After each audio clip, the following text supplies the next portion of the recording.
I am not, nor have I ever been, a member of the Nation of Islam. For the unacquainted, the NOI is a religious organization that preaches an Ahmadiyya version of the Muslim faith. They believe that Allah came to earth in the vestige of a man named Wallace Fard Muhammad on a mission in North America to call the descendants of the black, lost, and enslaved tribe of Shabazz back to their original religion, Islam. Fard may have been the founder of the faith and the doctor of its doctrine, but his disciple, the Honorable Elijah Muhammad, was its prophetic proselytizer. Elijah took tutelage under Fard until the master disappeared without a trace, leaving Elijah with a version of Islam that said that white people were devils, the black man was God, and that the separation of the races was the only way black and white people could assure mutual survival, among other beliefs. The Nation of Islam had a profound effect on black Americans in their heyday.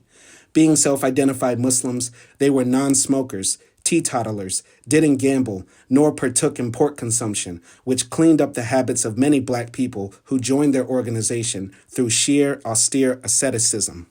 Being self-identified Muslims, they heeded Allah's first command, which was sent to Muhammad, peace be upon him, centuries ago in the Arabian cave through the angel Jibril, Iqra, or read. They published newspapers, books, and started literacy programs for our people at a time when so many of us literally could not read. Their emphasis on the written word, encouraging critical thinking and a life of the mind, produced one of our greatest intellectuals and orators, Malcolm X. Being self-identified Muslims, they were aware of the Quranic verse that says persecution is worse than death, and therefore fighting and even dying to protect yourself, your family, your community, and even your religion are noble deeds in the eyes of Allah. This militancy, the argument that black people have the right to defend themselves or retaliate violently against white terrorism, inspired some of our most fearless leaders and movements, such as the Black Panther Party founded by Huey P. Newton and Bobby Seale. Being self-identified Muslims, they literally were embracing a faith foreign to the one used by our kidnappers and torturers in the Americas as an act of psychosocial rebellion against our spiritual and mental denigration.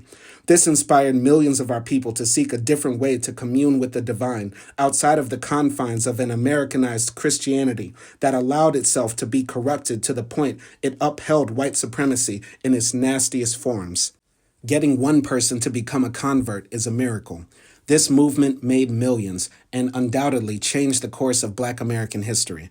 Their organization still exists today, and while I am not a member, their ideology and influence has even made me a self-identified Sunni Muslim, though I'm more orthodox in my theology and liberal in my attitude and practice. I'm not a historian, so what I just wrote could never truly do justice to what the NOI is and what they stand for, but I wanted to set all of that up to get to the topic I want to talk about. The current leader of the Nation of Islam is the Honorable Louis Farrakhan. I was born in 1990, and Farrakhan has been a notable public figure as the head of the NOI even before my birth. Farrakhan is a controversial figure. His name alone hangs as a specter over discourse about black liberation. To wide swaths of the general public, the Honorable Minister has been labeled an anti-Semite, a homophobe, a misogynist, due to comments made in speeches over half a century of public life. But to those who think critically about the fight against white supremacy and the liberation of all people, Farrakhan is a profound philosopher whose words impel us to reflect on the description of the problems we're facing and the prescriptions for them. Dare I say it, there is wisdom to be found in the words of any old black man who was born during the time violent, legal segregation was the law of the land and lived to tell the tale.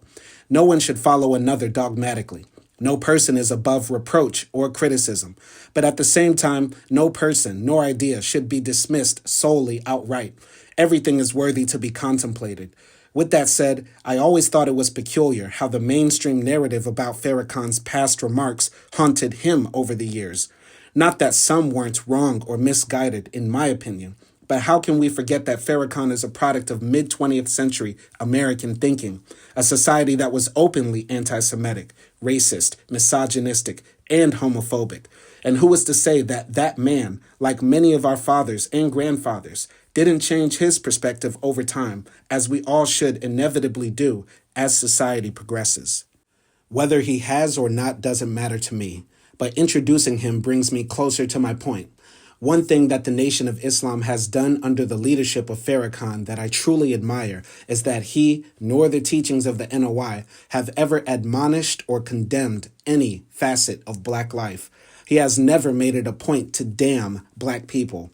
While some other black leaders and organizations over time pointed the finger at black people for violent crime in our communities, the proliferation of drug use and peddling, or the use of misogynistic language in rap music, for example, Farrakhan and the NOI have always argued that we didn't flood guns in our neighborhoods, we didn't own the poppy or coca fields, and we weren't the first people to refer to black women as female dogs. The Honorable Minister and his followers teach that while obviously the aforementioned acts are deplorable and should not be done, the root causes of these issues lie in the fact that our people are the product of a centuries-long tragedy, incomparable to any other in history, and are brought up in one of the most violent, debased, and corrupted societies civilization has ever known. Therefore, the black woman who dyes her hair blonde and or bleaches her skin, or the black man who embraces criminality with a penchant for violence, who has no qualms about ending another black life, both operate with a pathology of self-hate that was implanted in them by the bloodthirsty, anti-black society they were born into. So those people, while needing to be reoriented to embrace their blackness and cherish other black life, should not be scolded like children, and even more importantly, other black people should not turn their backs on them or partner with the forces of white supremacist power to limit them. Despite all the things I may disagree with the NOI about theologically, politically, or strategically in relation to how we achieve liberation, the idea to never attack a people who have been so thoroughly twisted has stuck with me. I do not know if this was an original perspective created by Farrakhan's NOI, but it was introduced to me through him, and it has greatly influenced how I see the world. Now, as a black American who has been living abroad, I publicly voice my experiences in foreign lands through the lens of blackness, in hopes that my words would enlighten the world about the ills of racism, how bigotry hurts the bigots and those that they oppress, and to provide inspiration and guidance for those of us who seek better opportunities for black people in other countries. How I ended up on this journey, however, is quite funny. I didn't begin it with this radical mission in mind.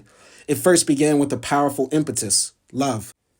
The second time I traveled abroad alone, and the first time I visited Africa, was for a woman. Some might call me a fool, others might call me a passport bro. Passport bro is a term whose origin and coinage is murky to me, but I will do my best to define.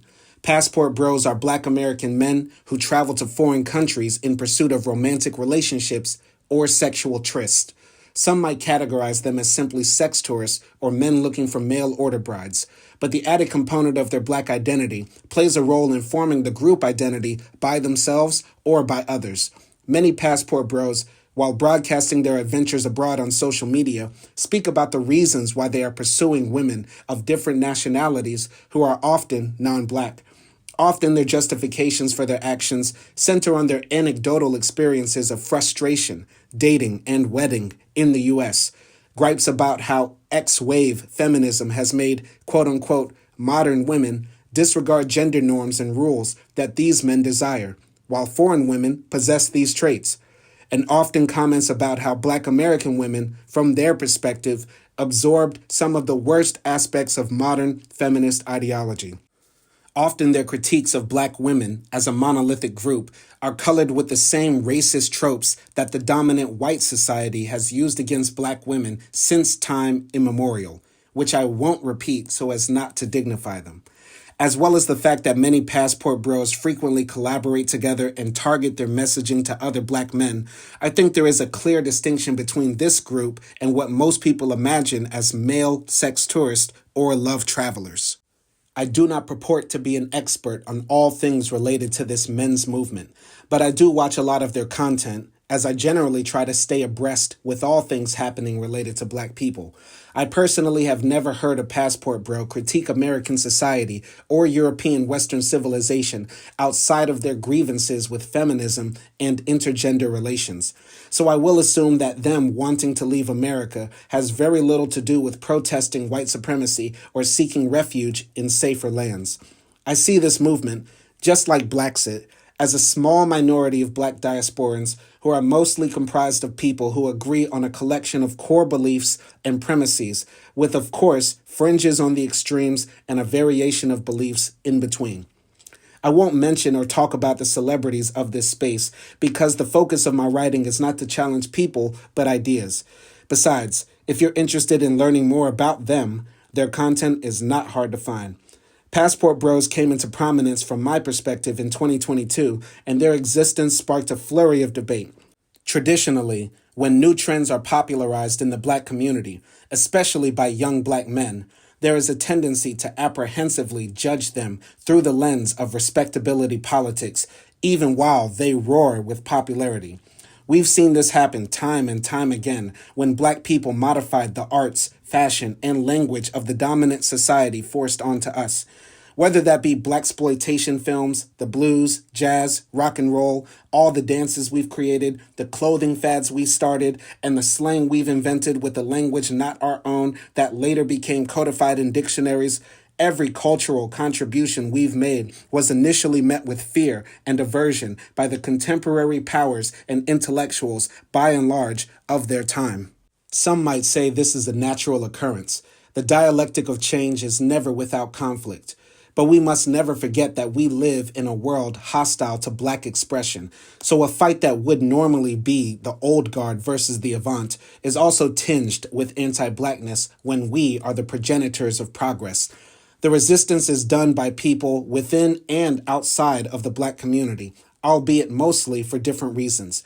Those inside the group generally want to police those who they see as projecting a negative image of Black people for a plethora of reasons, but primarily because they see it as vital that the dominant white society and the entire world see us positively, as the actions of a few can have consequences on the many. They want us to project images of respectability, not realizing that what they are asking us to do is embrace conformity into a status quo that is built on not accepting us on broad terms. Those outside of the group who criticize these innovations often do it in the name of protecting tradition against aberration and against a group that they are biased to believe are lesser people. So when the Passport Bros came on the scene, it was undoubtedly going to cause controversy. A group of Black men, highly influenced by the Red Pill and men's rights movement, parroting patriarchal talking points while filming themselves abroad, having fun with exotic women, and telling others how to do it. Many sought to tease them or chastise them, but I refrained because what I saw was a reflection of myself in them, as I tried to do with all Black people. Was I, or am I, a passport bro?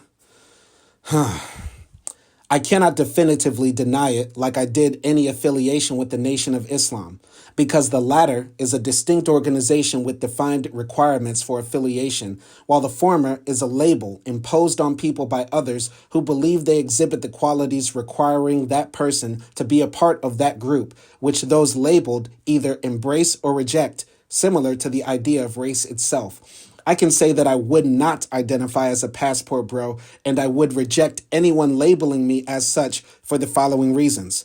Number one, I do not denigrate Black women as a whole from any background. Number two, I believe leaving America should be based on seeking freedom, opportunity, safety, happiness, and purpose, not romance or sex. Number three, I do not believe feminism or the advancement of women in society has created the strains on intergender and intra-racial relationships, but it is instead caused by the alienating and dehumanizing forces of capitalism and white supremacy. Number four, I don't believe women in other countries are inherently more feminine than women from my home country, or that they naturally value traditional gender roles. Rather, these men have just found some who are willing to conform to the norms these men demand because these women deem them individually worthy of that. Number five, I believe that every continent on Earth should be considered as a refuge for Black diasporan emigres, while, from what I've seen, passport bros tend to concentrate in Europe, South/Central America, and the Caribbean, and Asia, skipping Africa in its entirety. But I didn't always think this way. In fact, it's been relatively recent since I've reached these conclusions. In the past, it could be argued, I lived as a passport bro. I've been open about the fact that my first marriage was to a Tunisian woman. We met online and then in person once in her country before deciding to tie the knot after 9 months of engagement. The primary reason I married her was because I genuinely loved her. The auxiliary reasons were my duty as a strict Muslim to complete the other half of my religion, and because I believed, at the time, the type of woman I wanted to marry, a woman who was born Muslim and who spoke Arabic natively to teach it to me and our children, did not exist in America. Well, they did, but they wouldn't be marryable by me. Those types of women, I believed, were the daughters of Middle Eastern and African men who immigrated to the United States and inculcated within themselves the quote-unquote white is right attitude that is slowly indoctrinated into the minds of many first-generation migrants who think uncritically. I believed, from my experience and observation, a black American convert with a nascent understanding of Islam and no money would not get the green light to marry the woman I desired from her, let alone her family. The belief I have that the majority of immigrants to the U.S. hold anti-black and pro-white status quo views is something I still hold true from observation and analysis. In many of their home countries, anti-blackness pervades, and to believe that that will fade upon arrival in the home of white supremacy and modern capitalism is laughable. However, the belief that what I wanted wouldn't want me has subsided.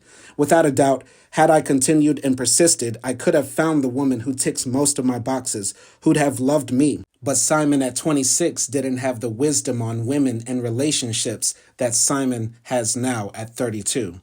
Besides, my criteria has changed as far as what I look for in a partner, and I'm happy to say that now I am with a person who I genuinely love, who returns that affection. But I sympathize with lonely, young, and old men who feel boxed in because I once was them and any day could return to that state. The desire to be desired is a strong human emotion, and sexual attraction, especially to the exotic, is a powerful motivator. What I see when I read or hear something from or about Passport Bros is myself without the maturity of age or the critical analysis of society that explains how men and women can become alienated from each other in a capitalistic, white supremacist world. I can also empathize with that feeling of wanting to bed as many women as possible because, unfortunately, society has conditioned many people gendered as men that copulating with as many people of the opposite sex as possible is a traditional way of performing masculinity.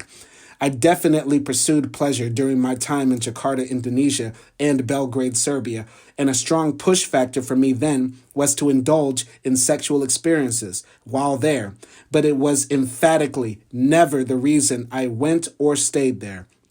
Like I said, the exotic and foreign attracts people even if it is done by perverse repulsion. So I think many people, when they go abroad, think about exploring their sexuality when they are away from home.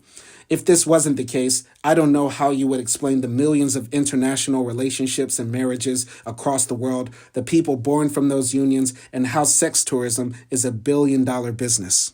So I see Passport Bros as men who are caught up in performing traditional masculinity, flaunting what little wealth and perceived privilege afforded to them by access to American dollars and a U.S. passport, who are often indoctrinated by the anti-blackness American society instills in all of us and exports around the world, which comes out as black men seeking partners who are non-black in the hope of not reproducing themselves. Are these things bad? Yes. Absolutely, they are horrible things. Should these black men be attacked and shamed, however? No, emphatically no. They, like all of us to some degree, in thought, behavior, and character, are victims of white supremacist patriarchal thinking, the belief that any proximity to whiteness and white society is far better than being positioned near black identity. Passport Bros are just the latest expression of a prevailing problem in black consciousness. What does it mean to be free and black in a post-slavery, post-apartheid, post-explicitly racist world? These men are answering that question by exercising their ability to leave America, an action that overlaps with the BLAXIT movement, though in a misguided way which is misinformed. But I started that way, the same as them to some extent. And as much as I like to self-flagellate, I would never condemn myself because everything up to now led to me having what I believe are proper conclusions. So if I can't damn myself, how can I damn passport bros? This is Farrakhan coming out of me. This is why I spoke about his influence on my worldview. I value all human life, especially of the oppressed, so I will never attack any group of black diasporans because a doctor doesn't cure the sick by abusing them. I mentioned before that the NOI produced one of our greatest champions of oratory prowess, Malcolm X. As we all should know by now, Malcolm didn't come to this earth with a mysterious, deified background like Master Fard or get a sanctified, scrubbed image like Elijah Muhammad. Malcolm was a notorious thief, pimp, drug user, and abuser who spent time in prison for his crimes.